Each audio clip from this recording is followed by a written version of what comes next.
Welcome to the Bold Analysis. My viewers from Mount Kenya, this is a special one and I don't think you need to miss. And people who understand and love culture, this one is one that you should really worry you. On 31st December 2023, 299 young people were arrested in Mount Kenya because their only law they had broken is attempting to attend the event organized by Maina Njenga. And maybe it was cool to say they were members of a Mungiki sect, the imaginary Mungiki sect. Now, the latest development is about all the people in the 70s and 80s also arrested and detained when they were just holding a cultural event under the same claim of being members of Mungiki. This is wrong, to say the least. But before I get to those details, I need to take a minute or two to remind you, and first by saying thank you very much for supporting our podcast, apart from political analysis, for supporting our charity programs, corporate social responsibility. And I'm standing in the gap for these 7 women you are seeing here. They delivered in hospital, that was in Mama Lucy, and after delivery they had complications. So what then happened is that the Linda Mama that used to help was scaled down to 5,000 shillings. They only pay a maximum of 5,000. But this information is critically important, so that hata ukitoka home ukienda hospitali, you should know that Linda Mama will only pay up to 5,000. But because the delivery had complications, like some were ectopic, had deformed children, some were even earlier, and the children were even taken to the nursery, the bills ballooned. So these 7 are stranded. And I promised them that as members of the board, we will be able to foot their bills on Friday so that they can be discharged. We can paint a smile in their face so that they can go and reunite with their other children. If you check, I realize that some wako hapa na watoto wao wengine bado wako nyumbani and they are missing their mothers. So the cases are different scenarios. There are young girls who are delivering for the first time. There are those who have also delivered na watoto wengine wako nyumbani, they can't go. So I'm reaching out to you. Let's stand in the gap. Let's just do something. I'm looking at a bill of 150,000. At least I'll be able to secure the release. Alafu pia niwapatie kitu kidogo, at least even if they're going home, you should also go home with something, not just going home that way. So I'm reaching out to you. We are standing in the gap. This is our project for February. We are supporting, and that is why we are running the 100 bob challenge. The number is down there. You can contribute as little as I was just thinking, if you can contribute, if 30,000 of us, we are 60. Imagine just 50%, 30,000 contributes like 100 would be having like 300,000. What do you think we can do with that? We shall have achieved a lot. So kindly, let's participate, let's share. And I have a message to men. I know things are tough, lakini usipeleke mama hospitali alafu wache, hata kama mambo ni ngumu. The stories I sat down with those women, and the stories I get are very, very, very, very, very hectic stories. Kindly, as men, let's always stand the gap. But thank you for those who are sharing. Let's support this. Now, I want you to look at this story was captured today by NTV. Now, Kiama members were conducting some event, in a cultural event, ni kama walikuwa wanachoma mbuzi somewhere in Murang'a. And I don't know, say whistleblower or someone bypasser got wind of that and then notified the police, or the police realized that. So almost more than 20 members of those old men and women who are members of Kiama, as you can see there, were arrested and detained. And after they were detained, today they were presented in court. And after they were taken to court, so a verdict was supposed to be made in terms of being charged or something. And throughout the court session, they shocked the magistrate when they started singing the praise songs of them as being members of Kikuyu community, Mau Mau, and also Uhuru Kenyatta. And of course, they are saying that, why are we being arrested for celebrating our culture? Who mwachamila ni mtumwa? Who forgets his culture?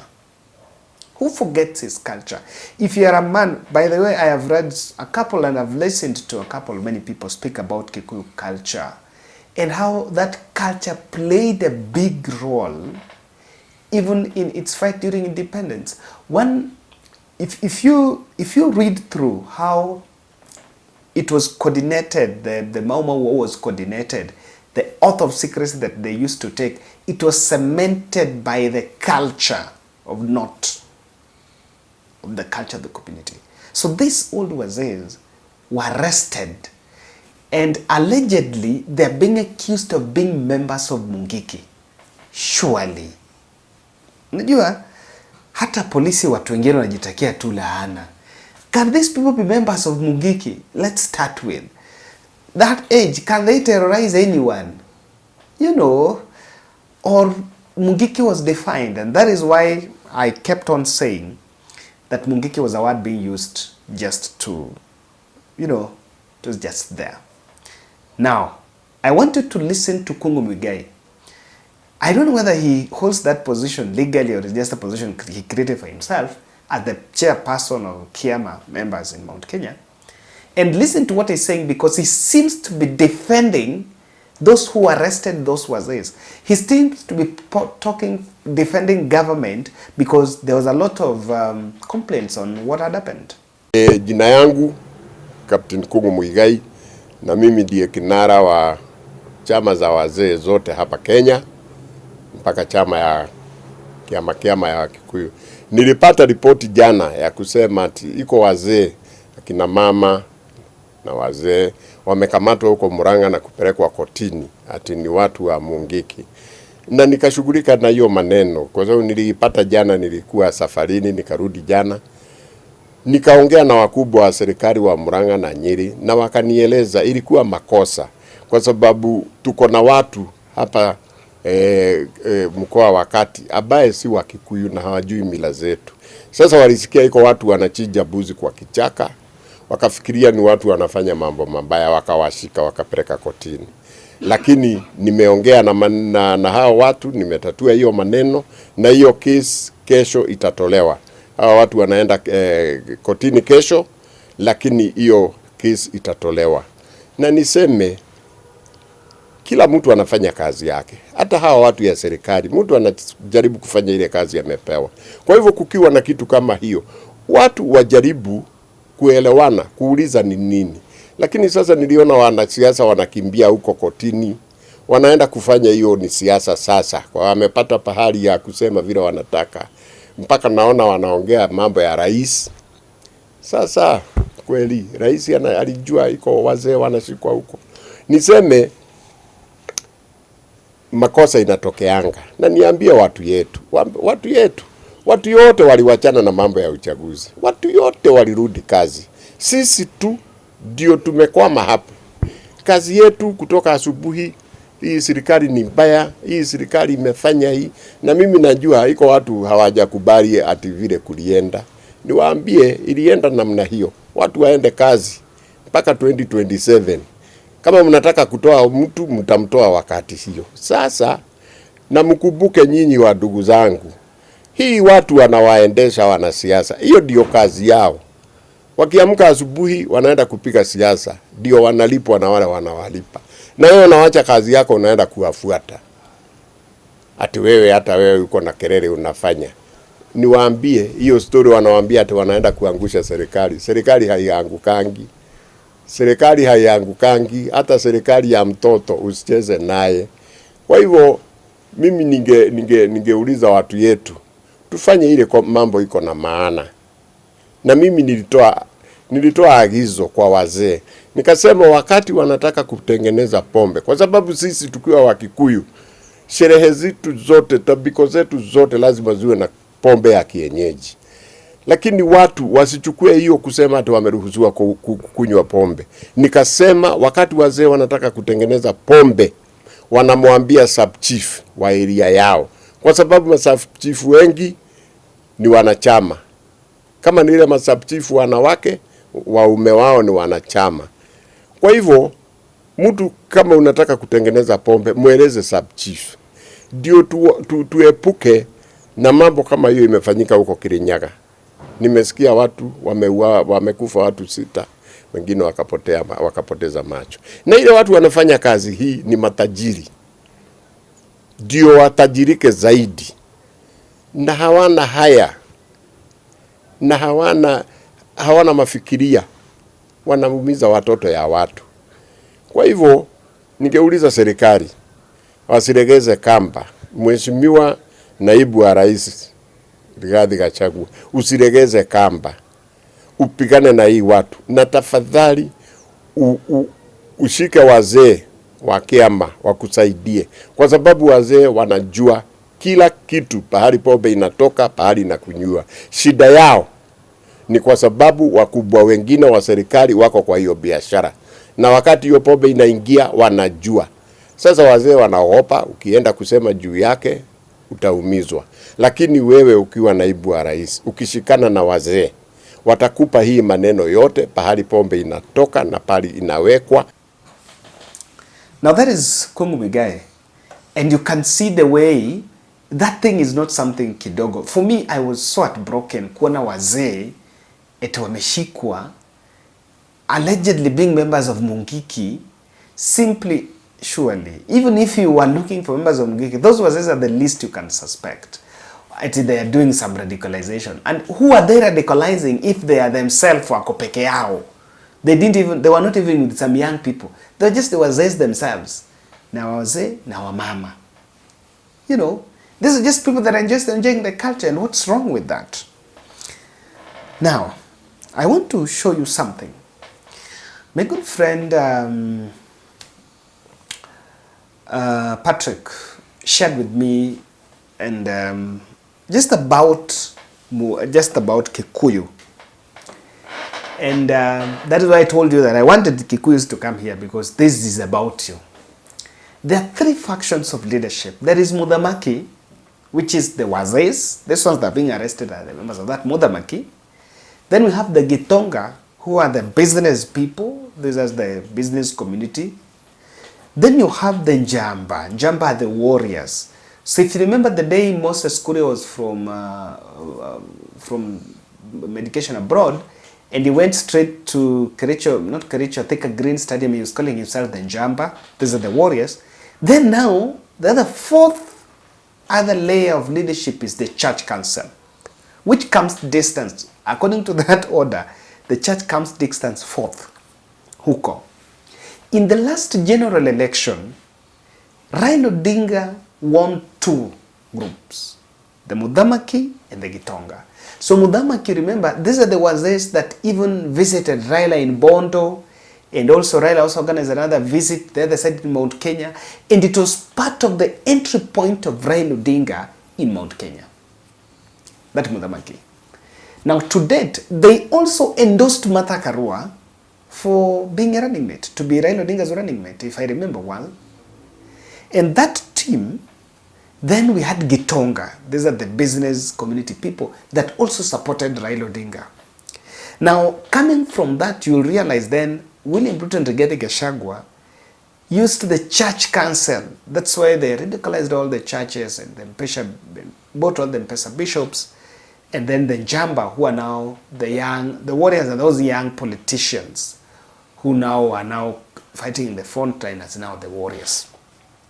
Now, this is a well-coordinated strategy, and why I want to tell you, it's a well-coordinated strategy because the same way you are seeing elders being suppressed in Mount Kenya, in Luo Nyanza, guys, in Luo Nyanza, there is a some 2 camps that has emerged in Luo Council of Elders, with the one faction, the larger faction which was the existing, the whole larger Council of Elders had been supporting the ODM party and the Raila Odinga and the Luo space. But then there is another breakaway group that has emerged on UDA, and even as we speak, those two groups have been clashing at Ofafa, Jericho and Kisumu, just about who is the real Luo Council of Elders. Thank you very much. Then you'll start with your name. Thank you very much. I'm Arika Doyo. I'm the trustee chairman of Luo Council of Elders, registered. We came for a meeting as usual, but before we could embark on our daily programs, we were forcefully evicted by the team of the city manager. They came in big numbers. They overwhelmed even the policemen who were around, and so we had to seek refuge or go to any other place where we could be assisted.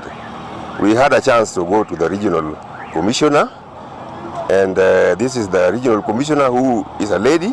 She served us so well, and from there we came back to Kondele to report the incident, because we knew we would be asked, why didn't you report?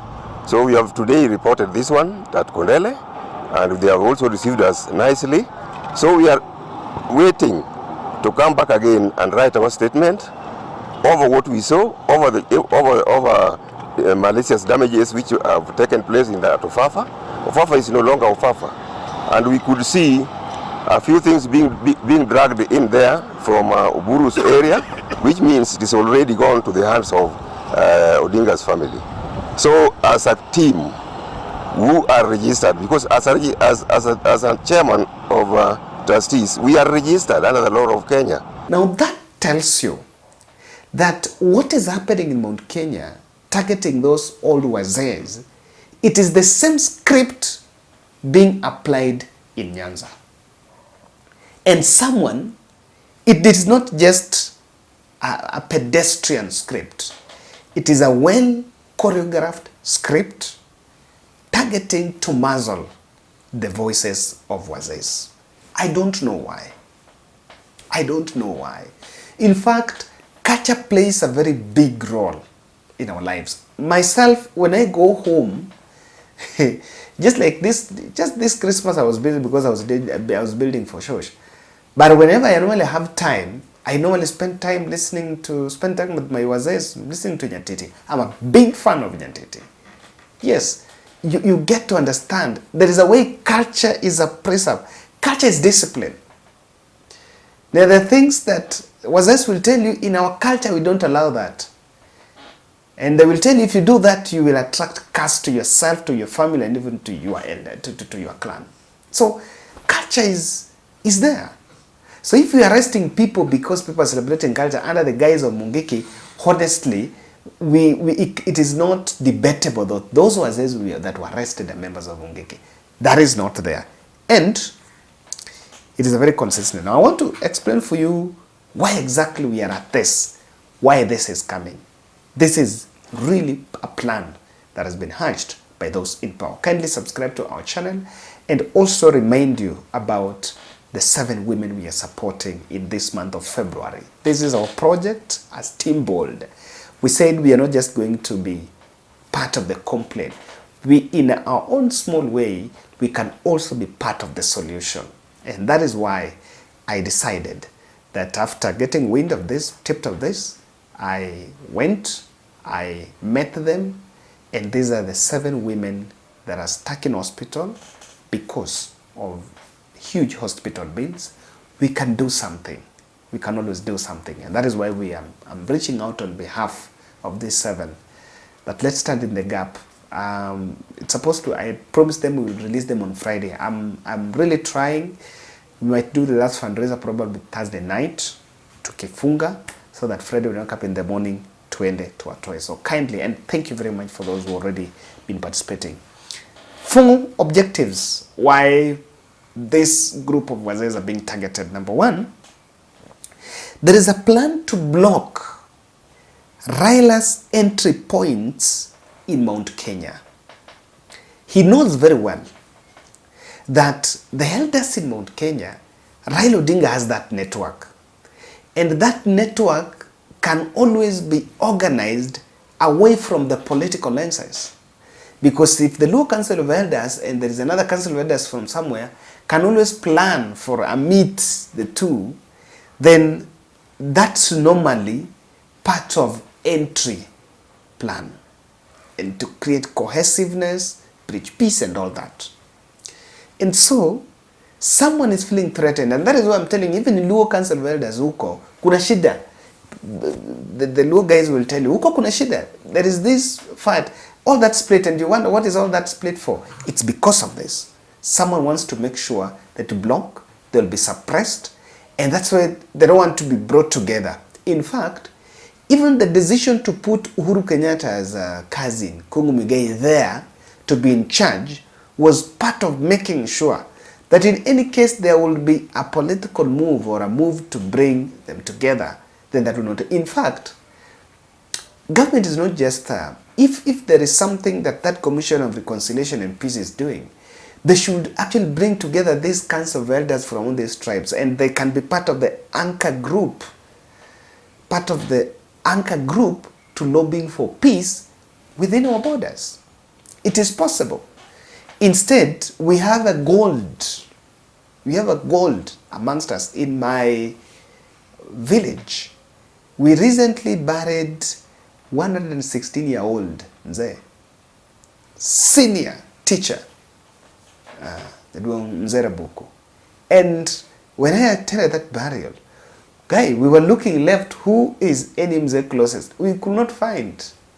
So we have a blessing to have them around us, that we can still, reap from that pot of wisdom. But if the society turns us even arresting and detaining them, I think we really need to be ashamed of ourselves. Now, number two, I think cultural mobilization would awaken the region. Mount Kenya youths have been brainwashed. And I'm using the word politically brainwashed to Panguingi and all this. And you see the way William Ruto goes there and plays. If he wants to joke, if he wants to make all these jokes, these political jokes and all these unmet promises, he will start in Mount Kenya. Let's go there, find people clapping, saying to Panguingi and all that. And I think even the crop of leaders there, they regard this, still they just want to ride on that. They don't want people to be awakened, because I know very well that the culture, this group might have a different thinking. Yes, they might have a different thinking. Not they might. They have been having a different thinking, despite of much of that political filtration. And people want to continue drinking. So anything that will awaken the masses, I think, is not welcome. Number three, I see a strategy to monopolize the voice of the church in political mobilization, especially in Mountain. There is a move. This move is geared towards creating some monopoly. That if the Wazes have been silenced, so who is remaining? Then, if Wazes have been silenced, Kiama are already being threatened by tenders and not government taxes, and their business is almost coming to their deathbed, then someone wants to monopolize the church voice, because who is the second lady? Dorcas Rigathi has that church council, and Rigathi believes he wants to inherit it because it is what they used in the last general election. And maybe someone thinks, now if church endorses me, then I'll be the kingpin.